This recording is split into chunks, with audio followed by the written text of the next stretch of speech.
क्या स्टॉक्स આવી રહ્યા છે બ્રોકરેજ હાઉસીસના રડાર પર?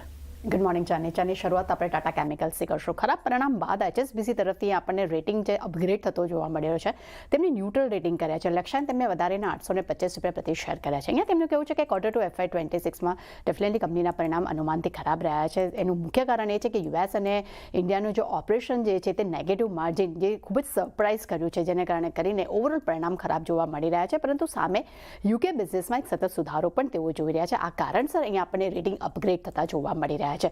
ત્યારબાદ ખાસ કરીને નજર કરશું એ છે સિમેન્ટ કંપનીઓ પર. અહીંયા પહેલા શરૂઆત આપણે અંબુજા સિમેન્ટથી કરીએ. ત્યાં HSBCનો રિપોર્ટ આવ્યો છે, તેમને બાય રેટિંગ્સ આપ્યા છે. લક્ષ્યાંક તેમને ₹700 પ્રતિ શેર કર્યા છે. અહીંયા તેમનું કહેવું છે કે કંપનીની FY28 સુધીમાં ક્ષમતા જે છે તે 155 મિલિયન સુધી વધવાની તેઓ યોજના બનાવી રહ્યા છે. અને ખાસ તેમનું એ પણ કહેવું છે કે ખર્ચમાં જે ઘટાડો આવ્યો છે ટેક્સ રાઇટ્સ બેકને કારણે કરીને પરિણામ અહીંયા ખૂબ જ મજબૂત જોવા મળી રહ્યા છે.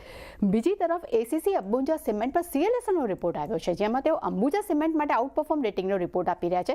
લક્ષ્યાંક તેમને ₹680 પ્રતિ શેર કર્યા છે, પરંતુ સામે ACC માટે તેમને હોલ્ડ રેટિંગ રાખ્યા છે.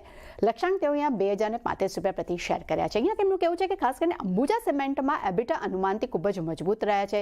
એટલું જ નહીં, આ કંપનીમાં ખર્ચમાં જે ઘટાડો આવ્યો છે જેને કારણે કરીને આવનારા સમયમાં એબિટા જે છે તે પણ વધી શકે છે અને લગભગ તેમને 3650 પ્રતિ ટનના લક્ષ્યો તેમને FY28 સુધી માટે આપ્યા છે. એટલે ઓવરઓલ બ્રોકરેજ રિપોર્ટની અગર હું વાત કરીશ તો એમનું સીધું સિમ્પલ એવું કહેવું છે કે અદાની ગ્રુપમાં એક મજબૂતી બેલેન્સ શીટ જોવા મળી રહી છે. ખર્ચમાં નિયંત્રણ આવી રહ્યો છે. આ કારણસર લાંબા ગાળા માટે અંબુજા સિમેન્ટ તેમને ખૂબ જ મજબૂત લાગી રહ્યું છે. બીજી તરફ ક્વિક કોમર્સ કંપનીઓ પર બર્નસ્ટેન્ડનો રિપોર્ટ આવ્યો છે, જેમાં ઇટરનલ અને સ્વિગી બંને જ માટે અહીંયા આપણને આઉટપરફોર્મ રેટિંગ સાથે કવરેજ છે અહીંયા થતા જોવા મળી રહ્યા છે. ઇટરનલ માટે 380નો લક્ષ્ય આપ્યો છે. સ્વિગી માટે તેઓ 570નો લક્ષ્ય આપી રહ્યા છે.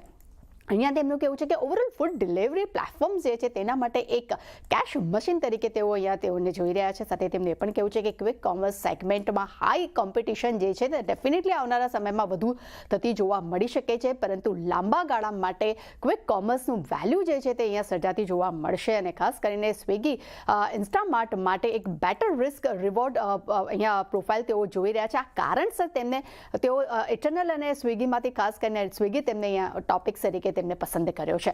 અને છેલ્લે નજર કરશું એ છે ટાટા કન્ઝ્યુમર પર. સિટી તરફથી બાય રેટિંગનો રિપોર્ટ જોવા મળ્યો છે. પોઝિટિવ પરિણામ આવતા જોવા મળ્યા હતા. લક્ષ્યાંક તેમને ₹1350 પ્રતિ શેર કર્યા છે.